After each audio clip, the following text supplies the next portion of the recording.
I think last year we started it and kind of toyed, introduced it and tested it out, and it was just a way of just kind of breaking it up because we know people's attention spans are shorter, and when I know my attention span is shorter, maybe they don't want to read a 500-word game story, maybe they want to just break it up into make it easy, even just putting those sub headlines, it just breaks it up and makes it so even this is still 500 words. It makes it appear shorter. Exactly. It's just I just got to read, a little bit of that and a little bit of that and you don't realize you're consuming 50 words, 30 words, and it all adds up. But it helps with engagement time. We've seen our numbers go up, which is obviously why we continue using it.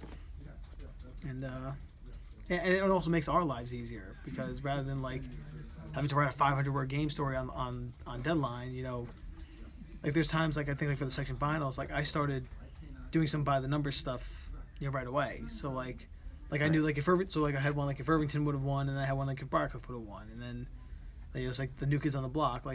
If Irvington won, that was going to be the same. I didn't know what Katie LeBoon was going to do. I didn't know what got about, but you can try to find things to kind of get yourself going a little early. But so you were almost depending on who won, you were almost ahead of it because of the template. You were almost you get a head start. There are sometimes with volleyball in particular where and even some girls Haldane in almost any sport, at least on the girls' side, is usually the top dog in Class C, with the smallest classification.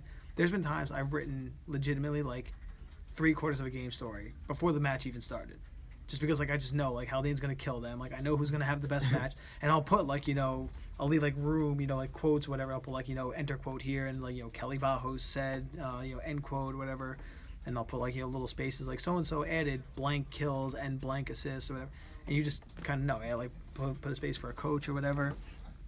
My mom called me, she just texted me. So certain things like that you can really, really get a head start on. I'm fortunate enough to know a lot about Ossining, so I could probably do the same if I really wanted to. For Ossining's semifinal, I could probably try to start throwing some things in terms of now they advance to their 8th straight state final, whatever. They're going to be looking to avenge back-to-back state final losses, but you can just throw some stuff in there like that. But I always. Whatever happened, because you never know what's going to happen on a day-to-day basis. When they lost the first one, so they won 4 in a row.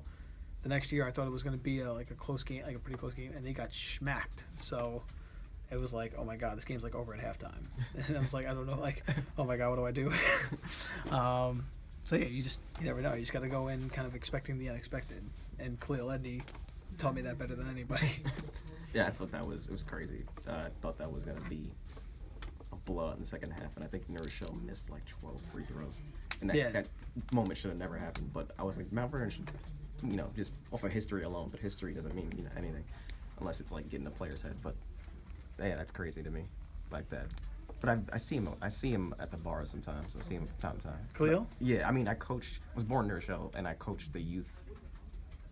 They just had Huguenot Elite thing. They're in the Taconic League, and he was coaching the flag. So he's coaching there now, but I'll see him every once in a while. Yonkers bar or Wayplains bar. So yeah, he's cool people. But I just saw a video. You guys shot a video. You did this in the newsroom here. It was it was girls basketball. Yeah, down there we have a little table stand-up thing, and we'll do that usually for it's previous to the Section 1 tournament and whatever our beats are. That's pretty much the only time the reporters will do anything. Every now and then, for the football season, Vin, our editor, and Josh Thompson, they do a weekly football show. So that every Wednesday or Thursday they'll record what the biggest matches are, just whatever. And it's kind of the same structure of the show, but they just go over what games we'll be covering, what his predictions are, what he's expecting, any other matches that might be going around where he's I'm really gonna be keeping my eye on, Rye and Sleepy Hollow. Sleepy Hollow's had some unsuccessful seasons recently, but this could be a big upset win for them if they get it. Rye's got to be careful not to take them too lightly, whatever they want to say. But yeah, we'll do those. You can't really see it, but it's behind this